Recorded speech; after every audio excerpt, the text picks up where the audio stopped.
So I want to start out with a question this morning to kind of get our topic going today. What would you say is the most important influence on shaping the souls and lives of people today? Think about that for a second. All right, other than God, I know we're in church. Let's go for something else here this morning. Is it music? Music is a strong influencer, isn't it? Is it books? Is it your school? If you're a student, that's a place where you get very much influenced. The internet, certainly. Oh my goodness, 20 years ago, 25 years ago, almost non-existent, isn't that right? Television, Facebook. Oh, I can see it in your eyes right now. It's the presidential debates. And that's what you want, is another presidential debate to influence you this morning. No. Well, I think that as I thought about it, the answer was pretty easy to come up with. And of course, the most important shaping force in lives today, other than God, is other people, isn't it? It's other people. It's the people around us. Of all the forces that mark us, there's nothing more powerful in our lives than other people. The most important other people in our lives are those we call our friends, and I put family in that category too. Some family are even friends. Isn't that the way it goes? Friendship is a powerful force. It's a powerful force. I agree with what I read one author that wrote this. He said, you can't be truly poor if you have a friend. And he also said, you can't be truly rich without a friend. You can't be truly rich without a friend. Now, we're in the middle of a series, the third episode of a series about the person in the Old Testament about whom more is written than any other person. He is King David, or Shepherd David, or Poet David, or you could put lots of different titles in front of him. And the reason he really gets our attention, though, is not because of necessarily these titles in particular, because we've been focusing on looking at the fact that he is the only person in the Bible, the only person that we read about who is called a person or a man after God's own heart. Somehow, God saw in him that he had a heart that was one that we want to learn how to emulate. We want to learn how to have that same heart. And so today we're going to consider another side of David. The account of David and Jonathan in the Bible is certainly one of the most important parts of David's life, and it's a story of an amazing friendship. It's a story of an amazing friendship. We're going to read 4 verses to kind of get us going in this and then summarize the rest of it. 1 Samuel 18 begins like this.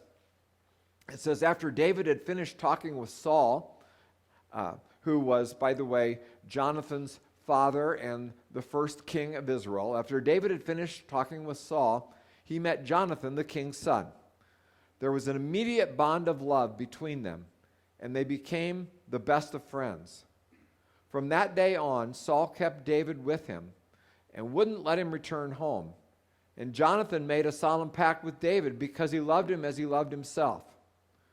Jonathan sealed the pact by taking off his robe and giving it to David, and together with his tunic, sword, bow, and belt. So let's back up just a little bit and review where we are in this story. In the first week, we saw that David was anointed to be the next king of Israel after Saul, but there was already a king. As I said, Saul was there, and it wasn't evidently quite the right time. And so David went back to his shepherding. And King Saul heard that David was also a talented musician, who played the harp with amazing skills. So Saul was prone to discouragement, and the harp music helped him at some of his depressed times. So he ordered David to come and play for him often. And last week we studied the account of David's encounter with Goliath, and we saw that the power of God at work, we saw the power of God at work as Goliath was defeated. And David grows in Saul's favor during this time. And as David's boss, Saul is happy with David, and he begins to give him more and more authority, even military leadership. Somehow, he saw David as a leader in lots of different ways. David becomes also a very, very, very successful military leader, a general, and becomes very popular with the people. And so we find out that Saul gets very, very jealous of David when he becomes so popular with the people. So jealous that he even tries to kill David with a javelin, by putting him in impossible military situations. And finally, he even hires hitmen to go after David. Bear in mind that Saul is David's boss. And some of you think you have tough bosses to work for. This is probably the ultimate. David might be very popular with the people, but if the king is jealous and trying to kill you, that popularity is not a good thing, is it? It's not very helpful. David is forced to always be on guard, and eventually he's forced to run away, to get out of Saul's presence. And it is in this tense situation that God gives David one of the greatest gifts of all, and that is the gift of a faithful friend. Now, remember, God still has a plan for David. David is still going to become the next king of Israel. God has a plan. God knows his past, God knows his present, and God knows his future. But somehow God knew also that David's character needed some honing.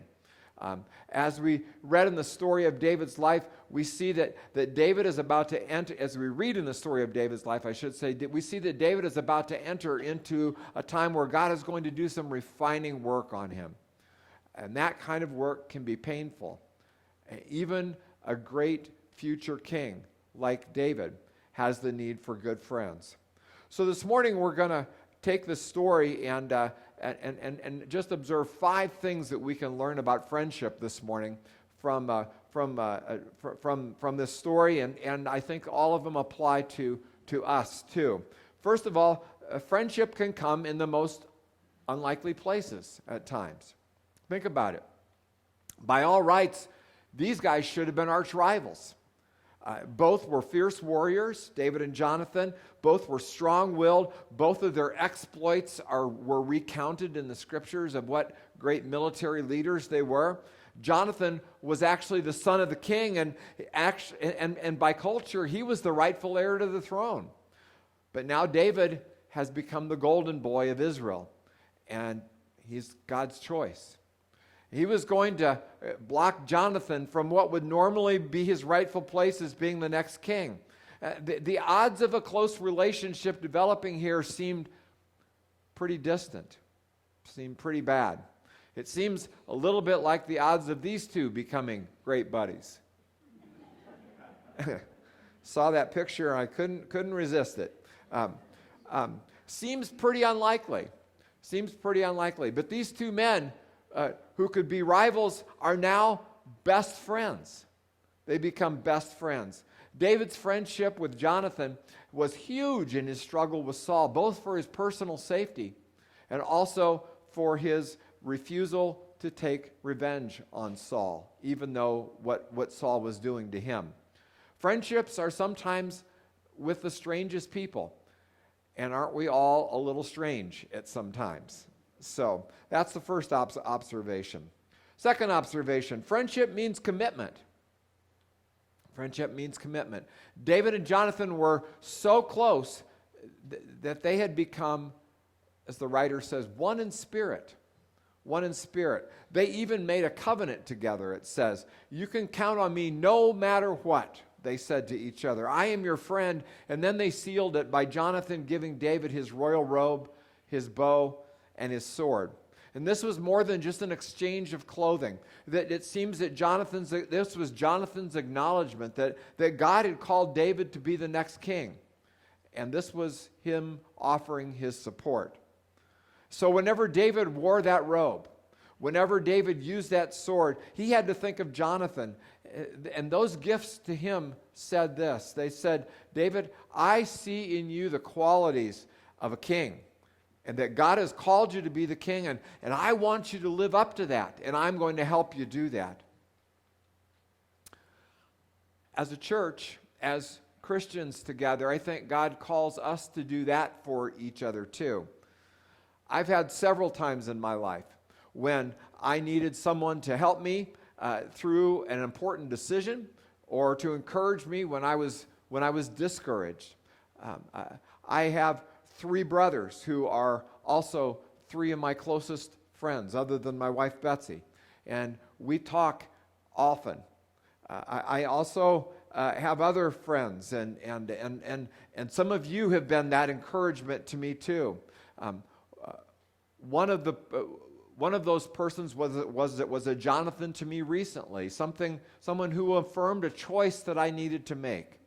And this week, I also had the privilege, I think, of being a Jonathan to somebody else, to a couple of people actually, as I listened, and then we prayed together, and we reassured them of God's presence in their life and the direction that they were taking. Sometimes it's people in our family, sometimes it's people on the outside who need to be reassured or encouraged. But you can be a Jonathan, and I can be a Jonathan to people too. And we all need Jonathans in our lives. The third observation is that friendship is not necessarily easy or convenient, is it? And certainly this is true in the story of Jonathan and David. In 1 Samuel 20, we read that David tells Jonathan that his dad, the king, is trying to kill him. At first, Jonathan doesn't believe him, and he says, no, that can't possibly be.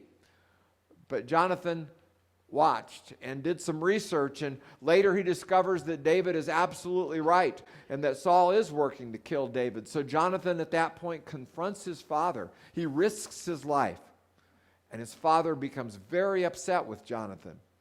Jonathan sees his father's true spirit, and Saul even turned on Jonathan then too. And in a fit of rage, he gets out the javelin and tries to kill Jonathan also. You see, David and Jonathan are intense friends, and they make this commitment as David flees off into the wilderness to find a safe hiding place. And they don't see each other for a long time until much later, and they renew their covenant of friendship. And later, when David hears that Jonathan and his father Saul have died in battle, David is very sad. David is mourning. And we have to wonder that as David grew older, how many times he would have found that robe and the sword and that his best friend had given him. And he thought back to his friend Jonathan and how his friend had called him to this high calling to follow the call of God on his life. And at times, he would have been willing to abandon his calling in the face of adversity, but if it had not been for his friend's encouragement. We're going to read much more about the discouragement part of David's life in one of our future sermons in this series. Later in David's life, we read that he asks this question. He's remembering Jonathan, and he asks the question, is there anyone in Jonathan's family, now that Jonathan's dead, for whom I can show kindness in gratitude for our friendship? And it turns out there was someone. Jonathan had a special needs frightened son. He was crippled from birth. His name was Mephibosheth, who David then invited to live in the palace with him and gave him an incredible inheritance afterwards. And he treats him like his own son. And every time he looks at Mephibosheth, that's easy for me to say, he remembers his friendship with Jonathan, and that nothing could break it. Nothing could break it. Not rivalry, not success, not families, not geography or politics, not even death itself in its calling. Now, that's the story of David and Jonathan in a nutshell. But what does it mean for you and me as we think about what friendship is about? Let's back up to the very beginning when God created people. And we know from the story of creation that God created us to be in community with each other. In the Old Testament, it says that God chose Abram and Sarah to bear Isaac, who had a son named Jacob. And the purpose was that God was going to raise up this incredible community of people who would be bearers of his name. They would be light bearers to the world.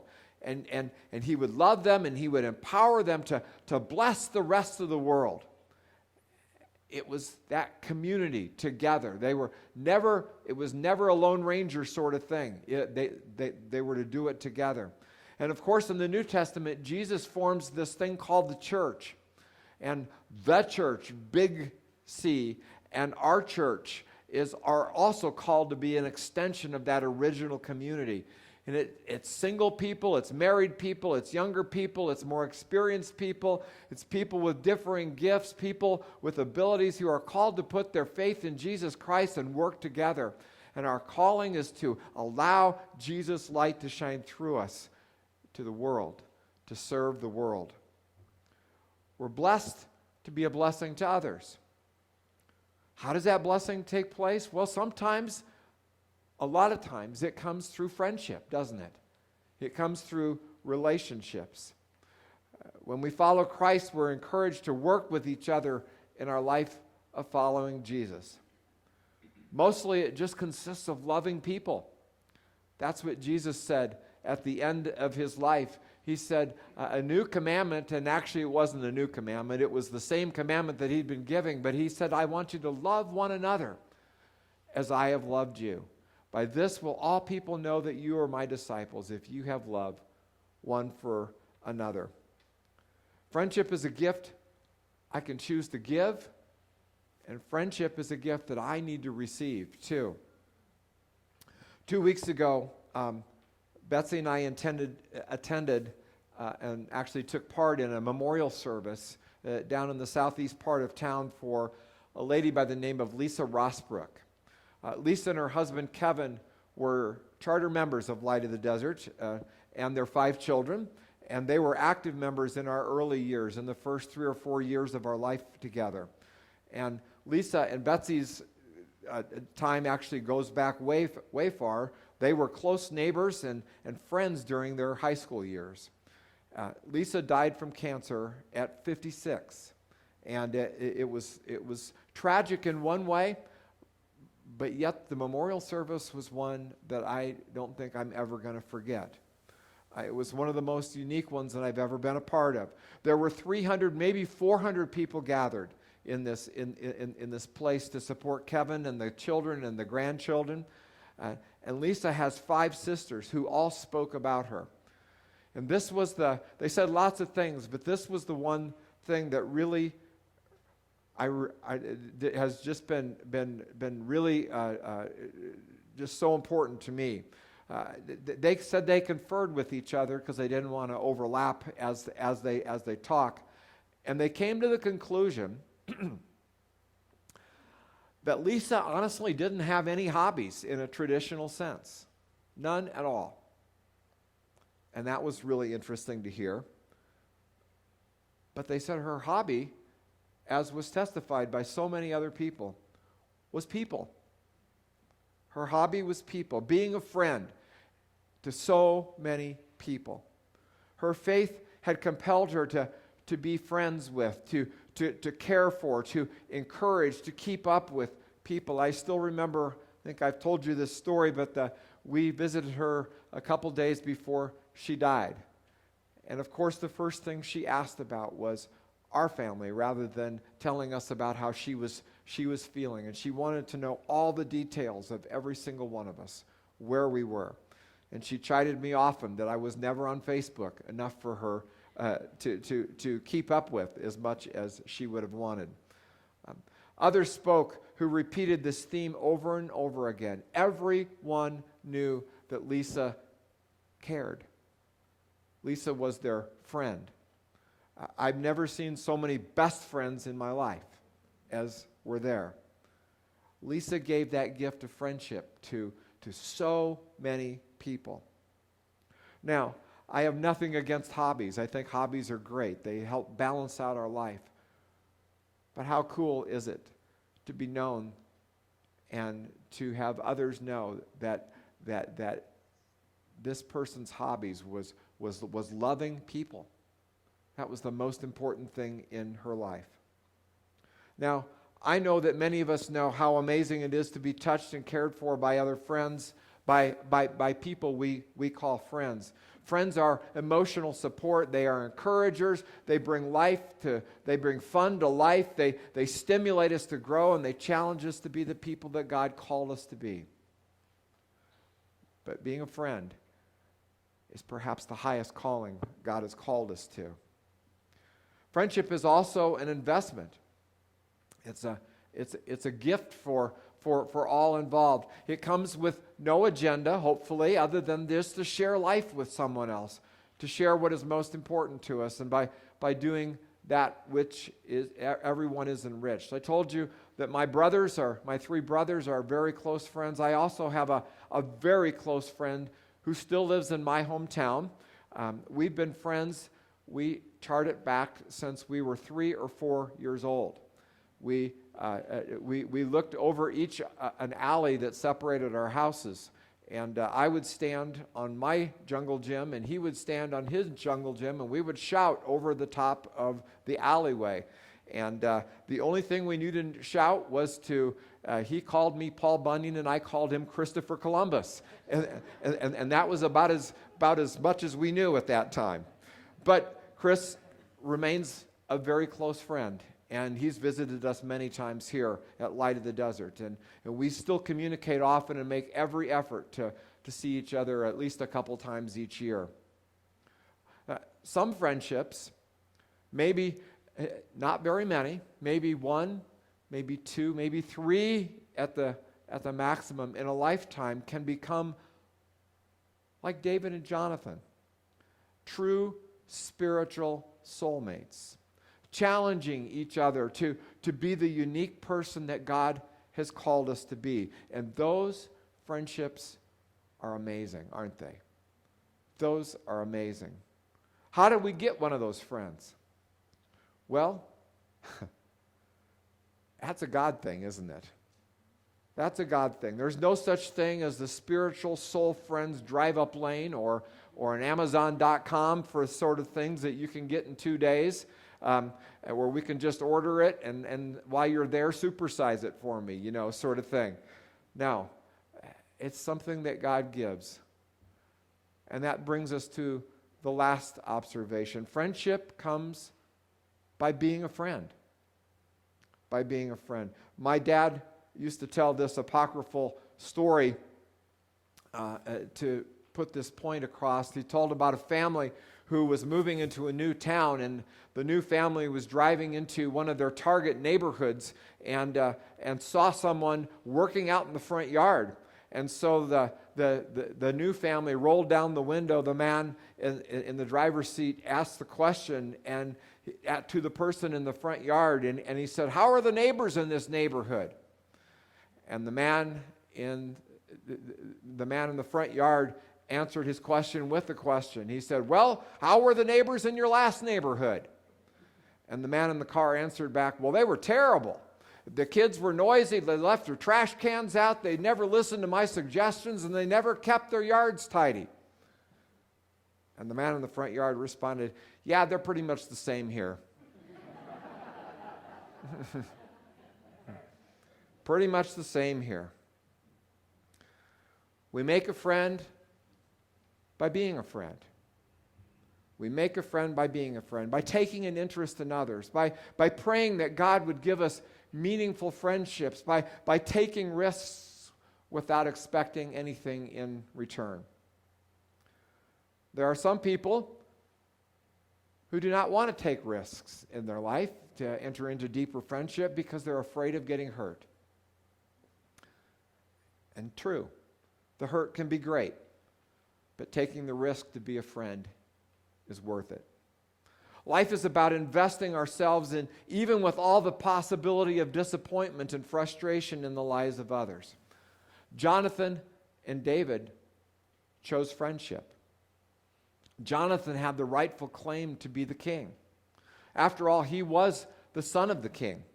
However, he chose to follow what God called him to do by being the friend to David. And both of their lives were blessed for it, weren't they? It made me think of another person's story. There was another one who had every right to be the earthly king. But the scriptures tell us that he humbled himself. It would not allow those who wanted so badly to make him the earthly military king to do so. Instead, Jesus was often chided and criticized because he chose to be friends with sinners. He chose to be friends with sinners.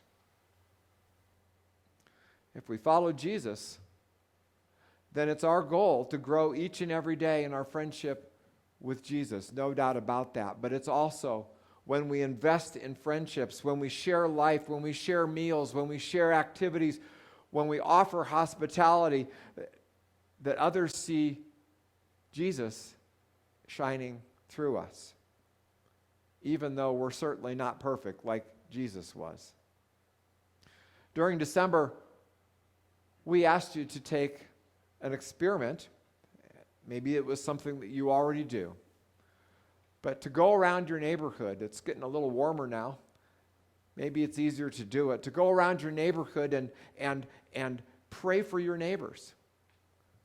And even if you don't know them by name, pray for them by house number. And maybe make it a goal to learn their name. Try to make a connection with one or two of them. How about continuing that prayer? That was just not a December thing. That's a rest of your life sort of thing. And continue your work on connecting with each other. Remember, it's about making a friend and being a friend, and who knows what Jesus is going to do through those connections. Who knows how Jesus can use you to encourage someone else. Now, one final word. There's only one thing better in life than a growing friendship with another person. And of course, that's a growing friendship with Jesus himself. He wants to be the friend to every single one of us. That's his greatest goal. If you're interested in knowing more about this kind of friendship, talk to us after the service, or some other time. I'd be honored to tell you about my best friend. And he wants to be yours too. Let's pray together. Thank you, Jesus. Thank you so much for your offer to be our friend. And help me to take the risk to reach out to others and risk friendship. I pray this in Jesus' name. Amen.